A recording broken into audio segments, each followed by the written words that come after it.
दोस्तों, चंद्रयान 3 की सफल लैंडिंग के बाद अब इसरो एक और इतिहास रचने जा रहा है।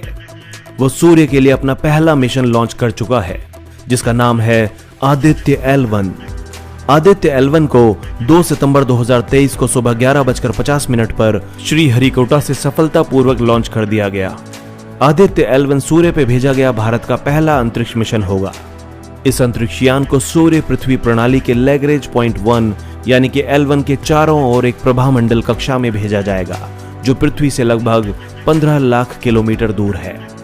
जैसा कि आप सभी जानते होंगे कि पृथ्वी से चांद की दूरी 3,84,400 किलोमीटर दूर है, तो आप इसी से अंदाजा लगा सकते हैं कि आदित्य L1 मिशन का लक्ष्य कितनी अधिक दूर है। आपको बता दें कि L1 पॉइंट के चारों ओर प्रभामंडल कक्षा में एक उपग्रह को रखने का प्रमुख लाभ यह होता है कि वो बिना किसी ग्रहण के सूर्य को लगातार देख सकता है।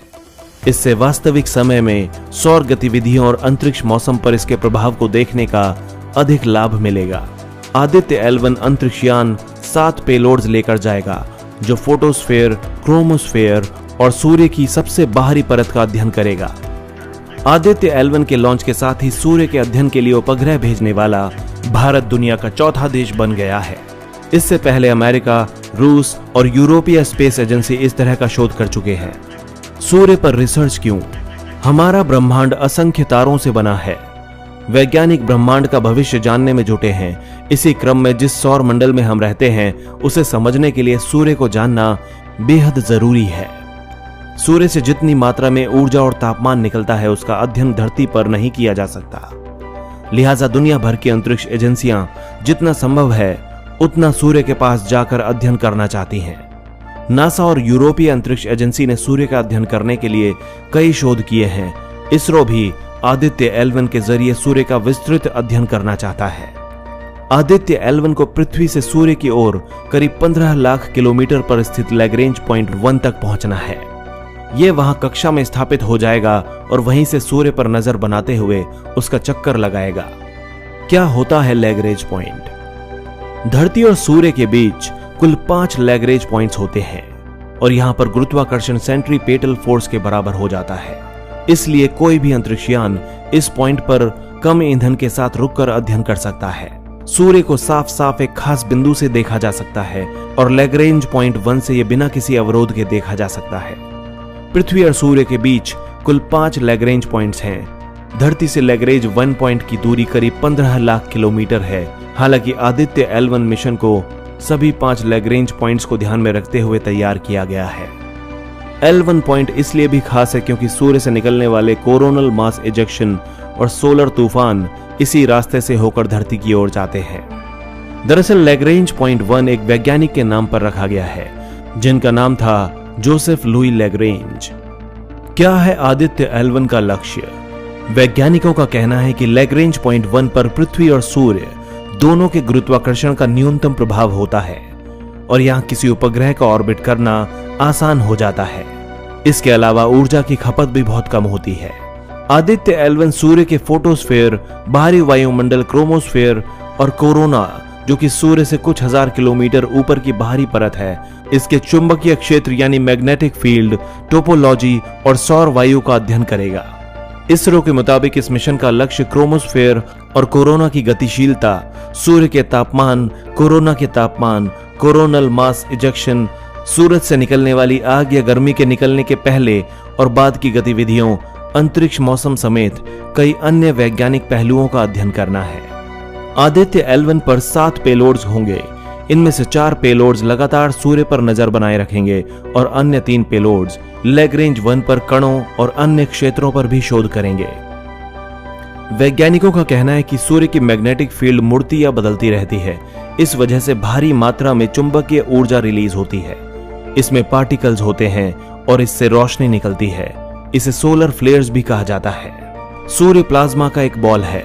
मैग्नेटिक फील्ड के खिसकने से होने वाले विस्फोट के कारण यह प्लाज्मा अंतरिक्ष में फैलता है। इसे कोरोनल मास इजेक्शन कहा जाता है। सूर्य के भीतर से जो गर्मी निकलती है, उससे गर्म हवाएं चलती हैं। इन्हीं गर्म हवाओं को सोलर विंड कहा जाता है। इनमें पार्टिकल्स होते हैं। इसके अलावा इलेक्ट्रॉन्स और प्रोटॉन्स भी होते हैं। ये काफी दूर तक फैल जाते हैं। कहा जाता है कि सूर्य से निकलने वाली सोलर विंड सौर मंडल को भी पार करते हुए काफी आगे तक निकल जाती है। सूर्य अपने असीम ताप की वजह से हमारे लिए एक नेचुरल लेबोरेटरी है, उन क्रियाओं का अध्ययन करने के लिए जिसे धरती पर उत्पन्न करना संभव नहीं है। सूर्य हमारा सबसे नजदीकी तारा है। ये आग का गोला है जो लाखों डिग्री सेल्सियस गर्म है, पृथ्वी के आकार से लाखों गुना बड़ा है। सूर्य की सतह पर हर वक्त हजारों लाखों विस्फोट होते रहते हैं। विस्फोट की वजह वहां मौजूद चार्ज प्लाज्मा, प्रचंड तापमान और मैग्नेटिक फील्ड है। इस विस्फोट की वजह से भयानक तूफान उठता है और अंतरिक्ष में काफी सारा चार्ज्ड प्लाज्मा फैल जाता है। कई बार सौर तूफान के रास्ते में पृथ्वी भी आ जाती है। हालांकि पृथ्वी के मैग्नेटिक फील्ड और बाहरी परत की वजह से आमतौर पर सौर तूफान पृथ्वी की सतह तक नहीं पहुंच पाते, लेकिन इससे पृथ्वी के वायुमंडल की बाहरी परत पर खतरा पैदा हो जाता है, जहां दुनिया भर के हजारों सैटेलाइट्स पृथ्वी की कक्षा में चक्कर काट रहे हैं।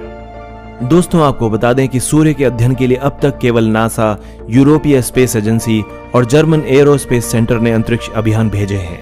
नासा ने अब तक 3 मुख्य सोलर मिशन किए हैं और ये हैं सोहो यानी solar and heliosphere observatory, Parker solar probe और आइरिस।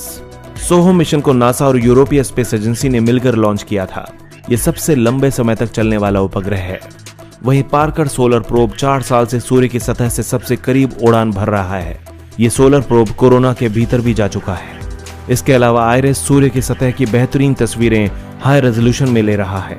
कई अंतरिक्ष एजेंसियां सूर्य के रहस्यों को सुलझाने के लिए काफी उत्साहित हैं। वे कोरोना डिस्चार्ज और सोलर फ्लेयर्स के अध्ययन के लिए लगातार कई मिशंस पर काम कर रही हैं। आदित्य L1 सूर्य के बाहरी वातावरण का अध्ययन करेगा। आदित्य L1 सैटेलाइट 127 दिन और 15 लाख किलोमीटर की यात्रा करने के बाद हेलो ऑर्बिट में प्रवेश करेगा। इसका असली काम 127 दिन बाद ही शुरू होगा। वहां पहुंचने के बाद इसे हेलो कक्षा में स्थापित करना एक बड़ी चुनौती है। इसमें 7 पेलोड्स हैं जो हमें अगले 5 वर्षों तक का डाटा देंगे। चंद्रयान 3 लैंडर का रोवर विक्रम चंद्रमा की सतह पर 14 दिनों तक ही काम करेगा, जबकि आदित्य L1 स्थापित होने के बाद अगले 5 वर्षों तक काम करेगा। आदित्य L1 मिशन भारतीय अंतरिक्ष अनुसंधान के क्षेत्र में एक मील का पत्थर साबित होगा और एक बार फिर से पूरी दुनिया की नजर भारत पर होगी।